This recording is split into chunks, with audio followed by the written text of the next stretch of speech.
Centuries before Boston's Long Island was home to an addiction treatment center and a homeless shelter, British colonists imprisoned thousands of native people in concentration camps on the island. And now Indigenous activists argue the city is putting their ancestors' remains and other important artifacts at risk as the Wu administration pushes ahead with efforts to restore access to the island and its addiction and housing resources, which were cut off when the bridge was condemned in 2014. Along with officials from Quincy who also oppose the city's plans, a local tribe has fought for an environmental review to explore how the project would damage the area. But so far, they've been denied. I'm joined now by Jean-Luc Pierite, president of the North American Indian Center of Boston, and Jay Correa, president of the Carnival Society of Boston. Thank you so much for joining me. So you have been fighting for some kind of representation here. I think that a lot of people don't know about the genocide and the ethnic cleansing that occurred specifically on the Boston Harbor Islands. Can you talk a little bit about that history? Yes. August 30th, 1675 was Proclamation Day. This was a day in which an order went out from the council at Boston to confine American Indians to their praying towns or plantations.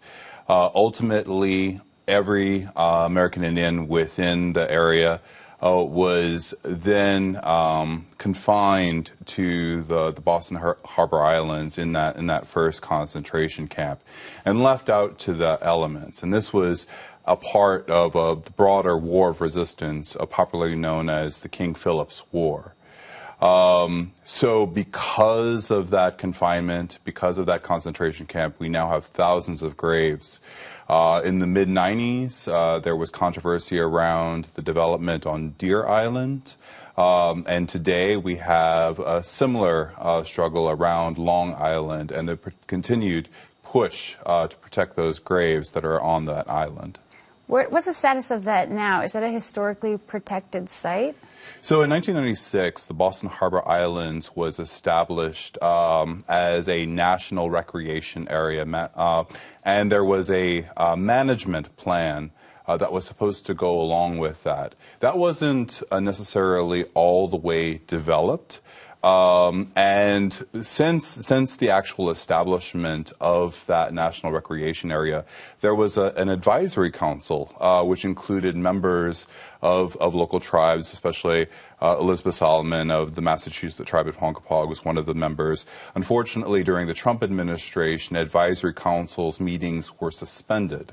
And so there's not necessarily like an oversight mechanism in terms of like what goes on in the Boston Harbor Islands, especially when it comes to this sort of historic preservation.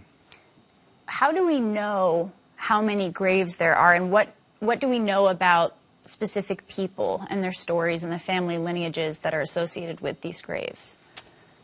So a couple of things. You know, in terms of like what is actually out on Long Island, there is documentation from the state archaeologist Brona Simon, who said that there was probably an estimated 1,000 graves that were out there on Long Island due to this concentration camp. I also want to, like, for the people that are viewing at home, call attention to the fact that this is a national issue. Across the country, we have places in which there are unmarked graves of the enslaved, of Native Americans, children that were lost to boarding schools. And so there's a constant push from Black and Indigenous peoples in broader solidarity for protection of these unmarked graves. And Long Island specifically, now the city is moving forward with the restoration and rebuilding of this addiction treatment facility for people experiencing homelessness. But it's had a long history of, you know, it was, I think, a home, we discussed this, a home for male, like, poor men and for unwed mothers, and it was a sanitarium for a while.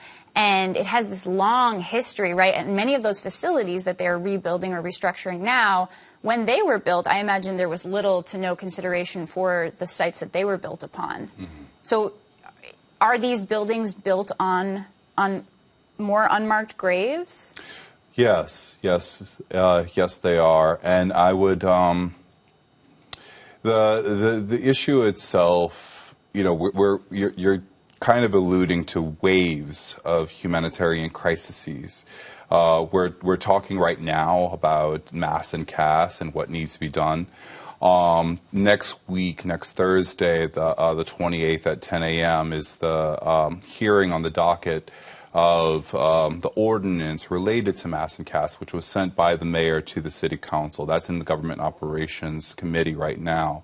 So there's definitely a need for residents to go to the city council to push for protection of the graves. But we have to balance that out with the need to manage this humanitarian crisis, which, by the way, there is no question from the American Indian side that this type of crisis does impact us disproportionately. When we're talking about homelessness, when we're talking about the opioid crisis, there are things that we are experiencing and that we are doing to respond to it at the community level at North American Indian Center of Boston. What would you like to see? And I want to ask you this, Jay. What would you like to see? Because the goal is not necessarily to prevent the creation of this site, which would help people in another crisis, right? But what ideally would you like to get out of this? Is it acknowledgement? Sure. Yeah, I think the biggest thing is posterity. The reason I'm sitting here today is erasure. You know, we know we can't stop a $250+ million project. However, we still want to let it be known that there should be posterity and respect for, our history, the suffrage that we're still going through, and just being unheard, unseen, and erased. One of the biggest concerns is that the island is an opportunity zone, has been marked as an opportunity zone. We're not against rehabilitation of any human. We are not against a program like this happening. We need something to house and home all these people, not only home them, but rehabilitate them, right? However, at our historic and our expense, right, our humanity is not, it shouldn't be what has to be sacrificed in order to do this. Our communities are affected the most by the opioid crisis, alcoholism, mental disorders, so we're not against any of it. We just, after hundreds of years, we want to be heard, right? And so I think that's why we're fighting, not to stop it, but for the posterity, just for the city to recognize that it is a sacred site. It has been desecrated, will be desecrated again. And all we request is to know where those ancestors are going to go, and just be reassured that, we're not just building through a grave or tossing them into wherever they fall. Yeah, we mentioned in 2020 the Chibunagungumug Nipmuc tribe. They asked for an environmental review and they were refused. In Suffolk Superior Court, the judge said that it was too late for them to become involved in the process. Do you feel that that's a legitimate, obviously not, right? But you're coming in at this stage of the process. You're asking for a seat at the table. Do you feel like it's too late at this point? There are many steps to that process, and we're talking about even deeper questions which the city and the state were trying to reach in terms of access to justice by the tribe, even questioning the sovereignty of the tribe itself in order to advance the city's arguments.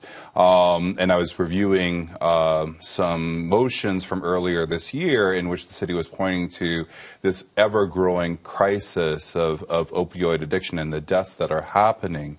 And the tribe is saying, well, you can't say that we're being deleterious. Like we're not trying to delay this. We understand that there is an issue. Don't try to put the deaths on the litigation and the need for the environmental impact report. If you were really worried about the environmental impact report, the tribe argues, then you would have done that 4 years ago, and that process would have already been done. If we're really worried about getting past a lot of the concerns that the tribe is pushing forward, the environmental impact report is the piece that's missing. Right. And it's a concern about the land as well. We only have about 30 seconds left, but I really wanted to ask you about the spirituality aspect of this, right? These are souls that are in these unmarked graves and unidentified. How does that factor into your identity and kind of all of this? Sure. So I'm currently the president for the Carnival Society of Boston. I lead an arts commission, a civic arts commission. And so these are two battles that I'm currently fighting, is to preserve the historical patrimony of the local Caribbean Carnival.